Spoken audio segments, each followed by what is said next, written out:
On a medical campus designed to heal, sometimes visitors will still feel ill That is very frustrating. long after the initial visit. Jeff, just give me your name. Jeff Deserich. Jeff Deserich felt sick the moment he read his bill. How long were you there? 20 minutes? Not long. No. Medical notes called it impacted cerumen. You can call it a buildup of earwax. Weeks after he went to UC Health's ear, nose, and throat clinic to remove it, he learned the common procedure would set him back $500. And so, I was like, okay, 500, dang, it is worst case scenario. Worst case.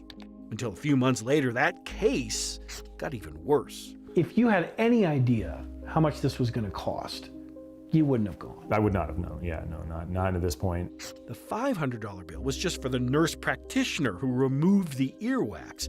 UC Health wanted another $1,300 for the procedure itself. I'd had a 20-minute procedure to remove the earwax from my ear and had been charged almost $2,000 total for it. Think of it this way.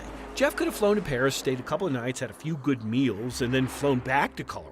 All for the amount UC Health wanted to clear his ear. Something doesn't feel right with that price.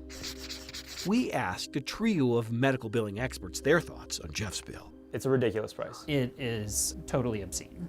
It's outrageous to pay over $1,800 for removing earwax from an ear. Each told us what Jeff long believed. UC Health's $1,800 bill to remove earwax was more gross than, the earwax. And in the end, it's really hitting patients.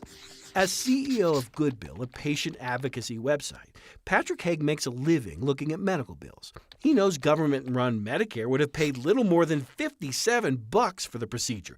He also says an $1,800 bill for the earwax removal for a privately insured patient isn't necessarily the headline you might think it is. So that's actually kind of what's more terrifying, is that these are pretty ordinary, run-of-the-mill, daily, average American hospital bill cases.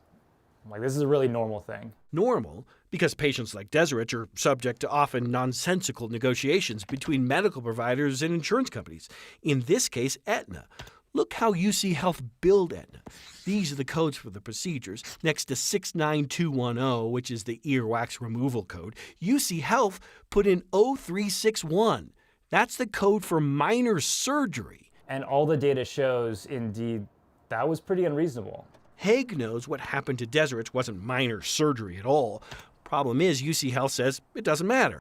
According to a spokesperson, Aetna pays the same case rate, regardless whether it's a procedure or surgery.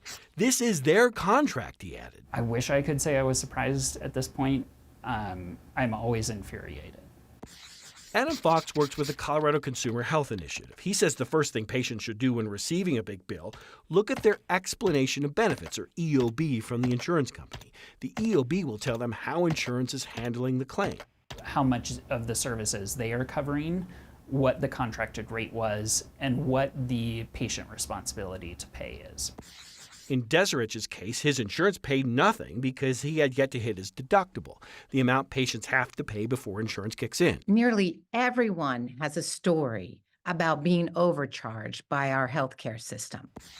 Cynthia Fisher heads PatientRightsAdvocate.org. She yearns for the day when patients can search costs for medical procedures in the same way we do now for flights online. Need a tonsillectomy? Have Blue Cross? Boom, here's your price. Every bill is a surprise if the patient doesn't know the price up front. We're close to that point now. New federal laws require some transparency, but it's not perfect. Here's what happens when you go to UC Health's website right now and look at the potential price for earwax removal. Boom, nothing. I actually teach a financial literacy class, and so this is a lesson I'm teaching them now, so hopefully I'm able to pass this on to them. Part of that lesson, says the high school teacher, UC Health has a long history of suing patients who don't pay. It's why he says he's now on a payment plan. I'm paying $100 a month. It's going to take me the next year or so to pay it. That doesn't feel good. Agreed. Yeah. We did reach out to Aetna, Deserich's insurance. A spokesperson told us what UC Health told us. This is the contracted rate, which begs the question, how on earth did they contract for such a rate? Who knows? These negotiations tend to play out in private. Do you have a bill you want us to investigate? Send us an email at investigates@9news.com. In the studio, Chris Vanderveen, 9 News.